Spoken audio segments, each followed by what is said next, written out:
Hello, so since Broadway reopened, I've been doing a TikTok series where I weekly recap the Broadway grosses every single week, talking about the ticket sales for shows and if anything is at risk. Really, with the goal of ease of understanding that if something isn't selling well and is at risk of closing in the near future, you know, so that you can prioritize it and go see it. For a while now, people have been asking me to cross-post this series over to YouTube so that people can find it in multiple locations. I'm going to start doing that this week. This just has a little extra intro at the beginning so that you understand. There are some in-jokes in this you might not get if you have not been watching the series overall. For instance, I normally say it's Chicago, it's fine every time I talk about Chicago because there are some unique reasons why ticket sales really don't matter for Chicago the musical, whereas they would for literally everything else. With that, let's get into the week. It wasn't really a great week for Broadway, and I would just add as a final note that if your goal is to see the numbers, just look up the numbers. My goal is to explain the numbers to you, not tell you them. Also, as a last point for a baseline, something you should know is that anything under $100 average ticket price is typically considered not healthy for a Broadway show. So if it's getting below that point, I'm saying it's in danger. That's why. And average capacity being in the 90s is typically what is considered healthy. Anything below that, not good. All right, let's get into the week. And Juliet was up $17,000 and 6% capacity to 92% capacity total at an average ticket price of $89. This is still not good, and Juliet is really not in a good place pretty consistently. None of their recent stunt casts have done anything to really help with their ticket sales. This is one I'm watching the closest right now. Aladdin was up $13,000, down 1% capacity to 91% capacity total at an average ticket price of $78. Now, once again, this is not great, but Aladdin is also in a unique situation because Disney owns the theater that it's in, so it will only ever be replaced by a Disney show. And given the fact that Hercules is closing after a relatively short period of time in London, I doubt that's coming. So Disney doesn't really have anything to replace it with right now. But again, this is still a show that goes nuts during the holidays, so it still makes money overall year to year. All Out was down $57,000 and 4% capacity to 77% capacity total at an average ticket price of $78.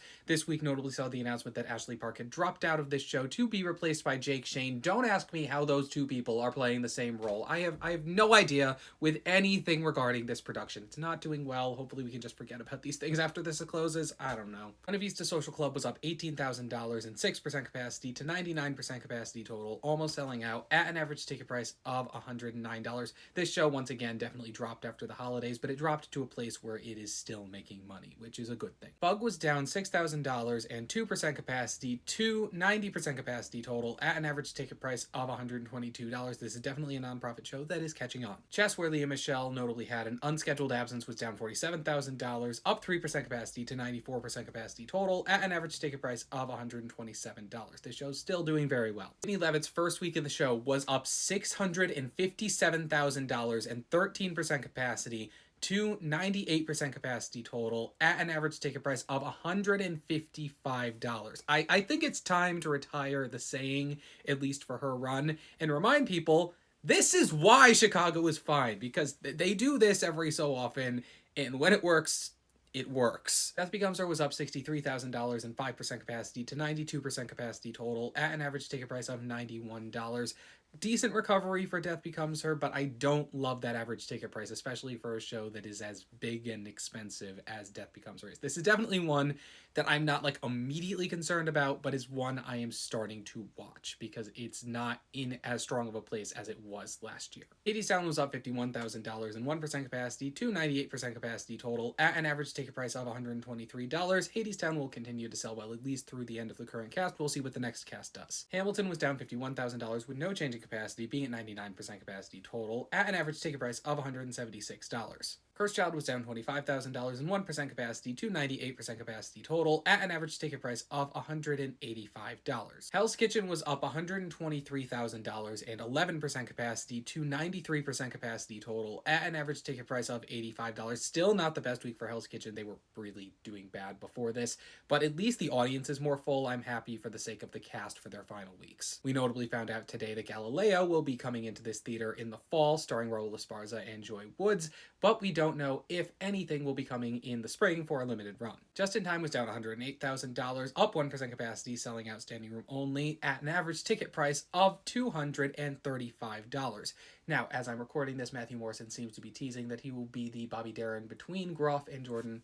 We'll see what happens. Marjorie Prime was up $1,000, down 1% capacity to 95% capacity total at an average ticket price of $81. Once again, the show's not doing the best. It's non-profit limited run play. It will make it through its run. Baby Happy Ending, which both had to cancel a performance the previous week due to tech issues and had notable cast absences due to the Grammy Awards, sold 99% of tickets to the 8 performances this week at an average ticket price of $133. Going back to their baseline, they had a kind of iffy week the week before that was, due to unique circumstances, and they went back to normal. MJ was up $49,000 and 5% capacity to 89% capacity total at an average ticket price of $109. Moulin Rouge, which notably announced a closing partway through last week, was up $23,000 and 5% capacity to 97% capacity total at an average ticket price of $94. Now, this show had kind of consistently sold at about this level for like a year or more at this point, and so I had basically been ignoring it despite the fact this wasn't like doing well, because basically until there was something willing to take this theater, which had not happened yet, Moulin Rouge was just gonna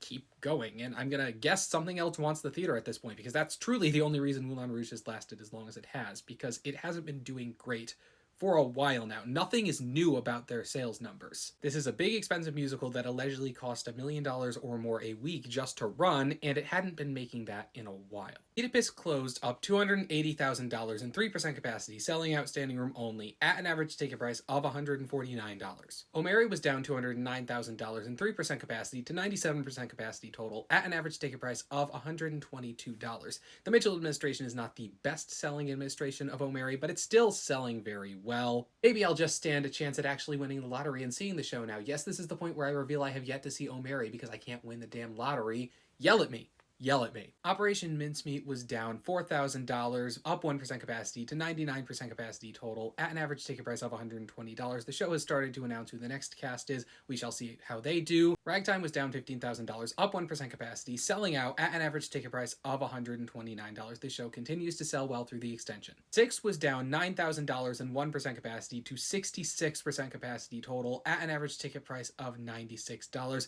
Look, this is bad. This is bad. I want to start right now by saying, like, the next cast of Six is really being brought in to try and save the show on Broadway, and if it doesn't work, I don't want to see people blaming them, because Six has been selling consistently worse on Broadway up until this point, which is bad, for about a year now. Like, they are being brought in to try and save the show from really bad ticket sales, which is an incredibly hard thing to do. Now, it might work, it might not, but we need to keep in mind, it's starting off from being in the 60s for capacity. That is bad. Stranger Things was down $32,000, up 1% capacity to 93% capacity total at an average ticket price of $118. Now, this show notably announced that they are filming a pro shot tonight, which I called months ago. I am fully taking credit for this because they randomly weren't selling tickets for this week months ago. It was obvious. Yes, I realize it was only obvious to me because I was insane, but I did call this. Book of Mormon was down $2,000 while being up 2% capacity to 93% capacity total at an average ticket price of $95. This show is definitely getting to a point where I think they need the 15th anniversary to drum up a bit of buzz for them, because it's getting pretty low at this point. The Great Gatsby, which notably had Ryan McCartan return to Hex the Broadway Theater for most of the week, was down $75,000 with no change in capacity to 83% capacity total at an average ticket price of $83. Once again, without Jeremy Jordan, I'm watching this show because I was watching it before he rejoined. It was starting to slow down a bit last week with him. I think I'm back to watching it at this point. The Lion King was up $13,000, down 1% capacity to 93% capacity total at an average ticket price of $119. It's The Lion King. The Outsiders was up $1,000 and 4% capacity to 96% capacity total at an average ticket price of $119. Two Strangers Carry a Cake Across New York was down $13,000, up 2% capacity to 83% capacity total at an average ticket price of $90. Once again, not the best, but they're going to make it to the Tony Awards, because honestly, what other musicals do we have at this point? Obviously, we have a couple opening up, but like at this point, lastly, Wicked was down $9,000 with no change in capacity, being at 98% capacity total at an average ticket price of $109.